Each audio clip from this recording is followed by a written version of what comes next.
Hello, welcome back to the channel. I hope you're having a wonderful day today as we're here to discuss Portsmouth versus Watford, the Quadro Bar derby as it is nicknamed, although there is of course a question mark over his fitness ahead of the game during the week. We'll dive into all of that in just a moment, including the future of our manager Paolo Pezzolano. But first, we're going to hear from Portsmouth fan Jack to get the view from an opposition's perspective. In terms of how I perceive Watford, I actually wasn't that high on you going into last season. I think I predicted you to go down. This is when there was a lot of off-field problems and uncertainty, but this is very much different going into this season. I think I predicted you to finish around 8th or ninth, kind of hunting for playoffs. I think Luka Kjermgaard, Nestoria Nkunda, Hector Cipriano are three really strong signings in different ways. They give you different qualities, of course. The likes of Imran Luza, Rocco Vata, Georgi Chakvetadze, and Selvik, whose first name I cannot remember, a really strong base to build from. They give you a really good spine. In terms of Paolo Pezzolano, I can't claim to have known loads about him. He's got an all right track record in second divisions. Overall, I'm not going to sit here and act like I know loads about this guy because I don't. I was a big fan of Tom Cleverley. I would have happily had him. Let's say John Mousinho left at some point in the near future. If he was available, I would have had Tom Cleverley as a Portsmouth manager. Um, I do see quite a lot of similarities between Watford and Portsmouth in terms of our current underachievement, playing below the level that the squad is capable of, the two squads are capable of, which we'll get to a bit more later. From a Portsmouth perspective, though, I think we had a really strong summer, in my opinion. I do kind of sway optimistic and sway positive, but I think we came out stronger than we went in. There was some fans were mixed on the window itself, though. There was question marks over our quality and depth. For me, I think there are some justifiable concerns, but others I think are a bit harsh. I think we are missing a reliable backup striker, though. We've got Mackenzie Kirk and Tommy Waddingham, who are too young strikers who might become really good one day, but right now aren't quite at the level. And Colby Bishop isn't, fully firing at the moment, so that does leave question marks over our output. And we do lack that fullback who can kind of create 10 goals a season, which I know is such a premium, but you know, um, it would be nice, and we do kind of lack that secondary creation from our deeper areas. I think the minimum target for the season would have been survival and a clear progression and improvement on performances and consistency. We tend to play with a 4-2-3-1. We have wingers on the touchline, fullbacks making a variety of runs to support. We play direct up to Colby Bishop and try and win second balls from there. We do lack a bit of bravery on the ball at the moment, lack of control with or without the ball. We aren't using our key attackers brilliantly. Those key attackers being people like Adrian Segicic, Connor Chaplin, Josh Murphy, but also Andre Giselle and Regan Paul. Injuries, Callum Lang, Nicholas Schmid, Connor Shockmansey, potentially Josh Murphy, Franco Ume and Tommy Waddingham, all out injured, most with hamstring injuries, which is concerning. In terms of score prediction, I'm going to go with 2-1 either way. And I will say if Josh Murphy starts, I give us the edge.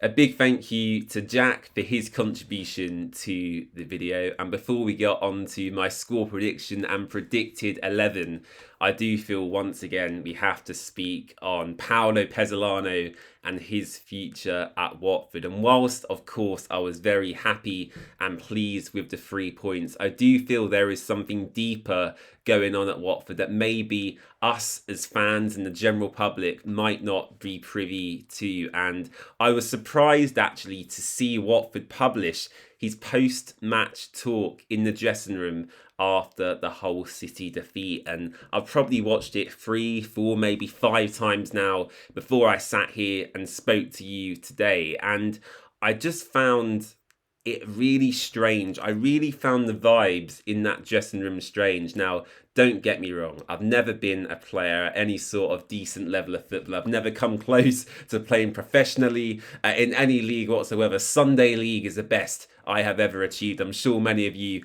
are probably the same in that regard. But when I watched the video Watford published yesterday and I looked at some of the players sitting there, their postures, their facial expressions, the way Paolo spoke and the words he used both before and after the translator helped him, for me, that dressing room did not give the vibe of a team that was behind Paolo. It didn't even look like they'd won the game. It looked like Watford had got battered 3-4 or 5-0. The players looked down. They looked quite depressed, and it certainly didn't strike me as a winning environment and a team that were behind the manager. So yeah, whoever chose to publish that video at Watford, I do think you maybe missed the mark there somewhat. It was certainly not the right thing to do, and maybe it also reinforced some stereotypes in the Watford fan base as well, because whilst Paolo's English and level of speaking has come on somewhat since he joined the club, he spoke for maybe 30 to 40 seconds before once again requiring the use of a translator. And for me as a player, whilst it's not the be all and end all, a manager being able to speak fluently in your language, it's surely got to play a massive factor in man management, having relationships with your squad, and also being able to motivate them as well as players. When you sit there and you listen to Paolo, he doesn't strike inspiration into me. Whereas last season with Tom Cleverley, of course, we all know he was a marvellous communicator, both actually during his time as a player, but also as a manager when he spoke to fans, the media, the players. He always struck me as someone who could get the tone and his words correct, regardless of the situation. And with Paolo, for me, of course, I'm only reading into this, what was a 1 minute, 30-second video, but it certainly concerned me a lot. So we'll leave it there on Paolo Pezzolano. But as I alluded to in previous videos here on the channel, I do think this week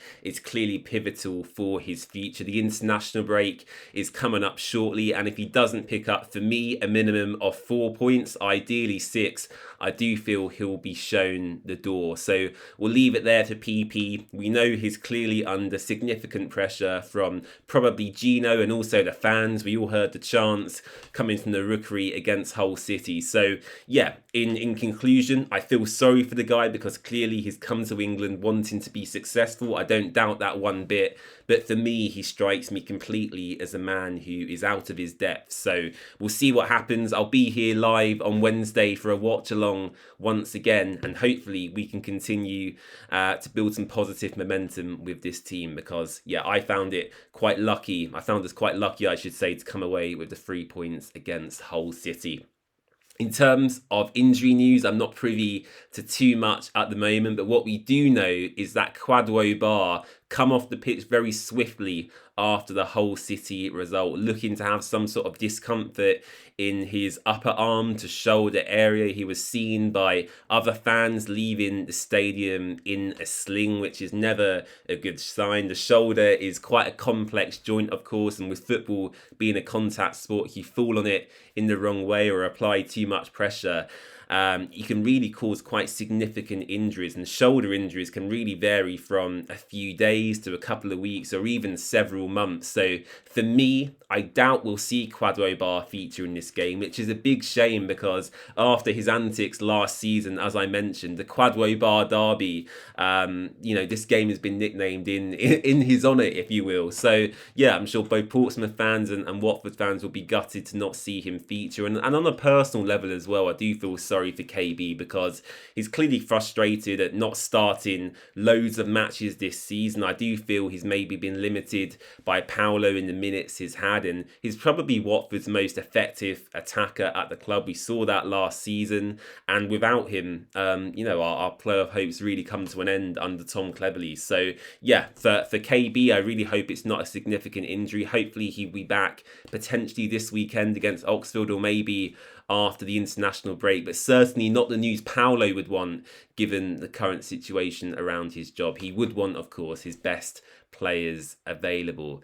In terms of other players, I'm not too sure. Jeremy Ngakia and Petrie come back from injury against Hull City, which was good to see. I thought Petrie especially had a fantastic game at right wing back, so I would like to see him retain his place there.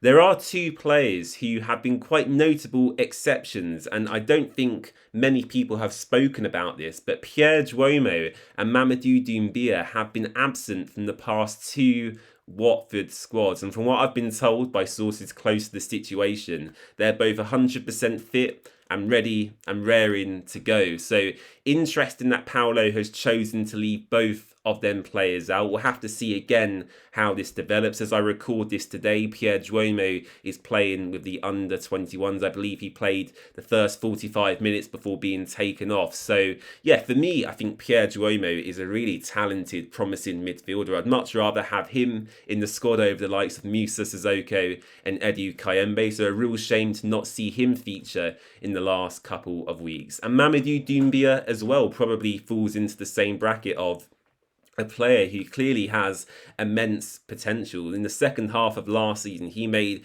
a huge impact on the Watford team when we had quite a few injuries. He scored that marvellous goal away at Bristol City. He contributed in the games away at Middlesbrough. He won the penalty at home to Luton as well. And to see these two players suddenly excluded from the squad, it seems, for me, is a real shame. Now, of course, I don't know what's going on behind the scenes. Maybe it's purely a selection thing and Paulo thinks they're better players in them positions, or maybe there has been some sort of falling out between the players and PP. I don't know. I'm not privy to that information, but yeah, a shame to see two promising youngsters left out nonetheless. In terms of the team, I would go with, again, it's really hard for me to predict. I do feel Paulo will probably stick with the 3 centre-backs and the 2 wing-backs. Once again, that does seem to be his preferred system. I've said many times on here, for me, I'd much rather see a 4-3-3 or a 4-2-3-1. I just feel that suits not only the club, but the players best that we have available currently. But if I was to predict what Paulo would go with, this is my starting 11. I would assume Nathan Baxter may come back into goal. Of course, with concussion injuries, there has to be a protocol followed. I believe that has to be 7 days away from contact training in this instance. So again, I wouldn't be surprised to see Baxter come in for Egil Selvik. As mentioned before, Jeremy Petrie should keep his place at right wing back, especially in the second half against Hull City. I thought he was really fantastic, actually. A real astute performance from Jeremy. And yeah, he should definitely retain his place in the team. Max Elaine has been, again, a standout player in the centre-back role for me. I saw a few fans maybe being a bit unsure about his performances so far this season. But actually, when you look at his raw data and stats, he is one of the top performers, not only at Watford, but in the league when you compare him to other players in his position. So again, I would fully expect Max Elaine to start at centre-back. Kevin Caben has looked slightly shaky for me in the last couple of matches against Millwall. It certainly wasn't his best game. And again, against Hull City, I felt sometimes he took too many risks on the ball when bringing it out from the back. But I do feel he is still one of the better defenders at the club. So I would have Kevin Caben starting alongside Max. And also for Moza Mendy as well. Paulo, for some reason, played him at right wing back at the Den. And of course, people criticised his performance, but that's not his natural position. He's the most obvious centre-back really we have at the club, and I would like to see a bit more of him given how highly rated he is. So for Moza Mendy, Kevin Caben and Max Elaine would be my 3 centre-backs. Caleb Wiley seems pretty much back to fitness now, and we know the quality he has. It's a player who's valued upwards of £10 million. He's a Premier League loanee from Chelsea. He has immense quality on the ball. His deliveries in attacking areas are superb as well. So when you pair him with Jeremy Petrie on the right-hand side, to have them as your fullbacks for me is really exciting, actually. So Caleb Wiley would come in at left wing-back.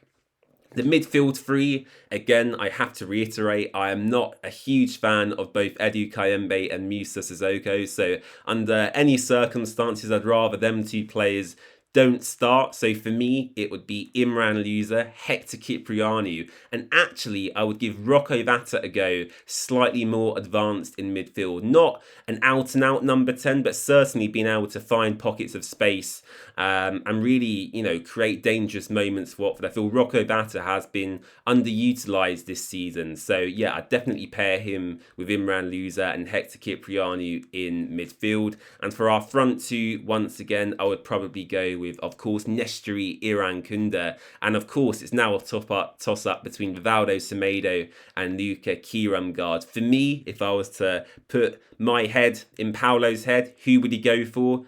After Semedo's performance in the second half against Hull, I actually think PP might go for big old Rivaldo up front. So yeah, I would expect to see Irankunda and Semedo leading the line for Watford. Do you agree? Let me know in the comments down below.